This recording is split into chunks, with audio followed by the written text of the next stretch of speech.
Ang Seventh-day Adventist Church ay tumatayo bilang isang propetikong kilusan na itinatag ng Diyos sa tamang panahon upang ibalik ang mga katotohanan sa Biblia at ihanda ang sangkatauhan para sa ikalawang pagparito ni Jesus. Walang alinlangan ang misyon ng simbahan at malawakang presensya sa 212 mula sa 235 na mga bansa at teritoryo sa buong mundo ay maaaring may ugnay sa maayos nitong istruktura at ang disiplinado at responsableng pamamahala ng financial resources nito. Ang isang epektibo at mahusay na budgeting system ay nagbibigay ng kaayusan sa paglalaan ng mga pondo na nagpapataas ng kahusayan sa pagsuporta sa misyon. Kasabay nito, ang isang matatag na sistema ng pag-audit ay nagbibigay ng transparency at pananagutan, pagsuri kung ang mga pondo ay ginastos ayon sa patakaran, at pagbibigay ng mga regular na report tungkol sa mga kasanayan sa pinansyal ng bawat institusyon. Gayunpaman, ang pagbuo ng pananagutan at transparency ay hindi lamang responsibilidad ng mga treasurer at auditor. Ang pagiging epektibo ng mahalagang prosesong ito ay nakadepende rin sa paraan ng pagbabalik natin ng mga ikapu at mga handog, at ang kahalagahan ng mga resibo pagkatapos nating magbigay. Ang mga resibo ay hindi lamang ang ating karapatan na magkaroon, kundi ito rin ay ating tungkulin na dapat gampanan. Ngunit malinaw naman, ang mga resibo ay maaari lamang ibigay sa mga nagpapakilala ng kanilang sarili sa pisikal o virtual na ikapu at gumagamit ng mga sobre. Para sa kadahilanang ito, ang mga ikapu at mga sobre sa pagbibigay ay dapat na ginagamit sa mga simbahan ng Adventist.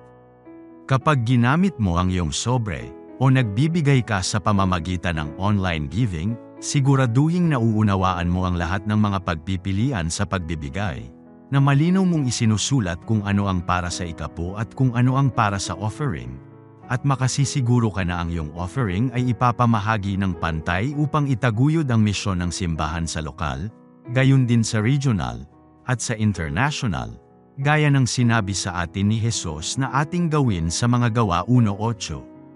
Automatikong nangyayari ang patas na distribution sa local, sa misyon, at sa mga bansa, kapag ating ibinibigay ito sa pamamagitan ng combined offering plan.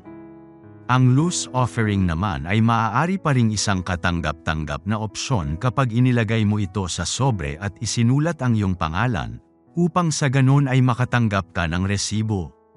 Gayunpaman, kung halimbawa ay nagpasya kang ibigay ang iyong ikapu nang hindi nagpapakilala at hindi gumamit ng sobre, malamang ito ay maitatala ng treasurer bilang isang offering. Dahil dito, maaaring hindi nito matupad ang sagradong layunin ng Diyos para sa ikapu. Nililinaw ng mga halimbawang ito ang kahalagahan ng paggamit ng sobre sa ating pagbibigay, at umasa tayo na makakatanggap tayo ng resibo. Sa sandaling matanggap mo na ang resibo, ipinapayong palagi nating i-verify kung ang halagang nakasaad dito ay tumutugma sa ating ibinigay, gayon din sa ating itinakda bilang ikapu at mga handog. Ang simbahang ito ay ang katawan ni Kristo, kasama niya ang ulo nito, at ninanais niyang gawin ang lahat ng bagay sa maayos na paraan. Sa ating pagtutulungan upang mapanatiling maaasahan at mahusay ang sistemang pananalapi ng simbahan, naway unahin natin ang Diyos bago ang ating mga hangarin.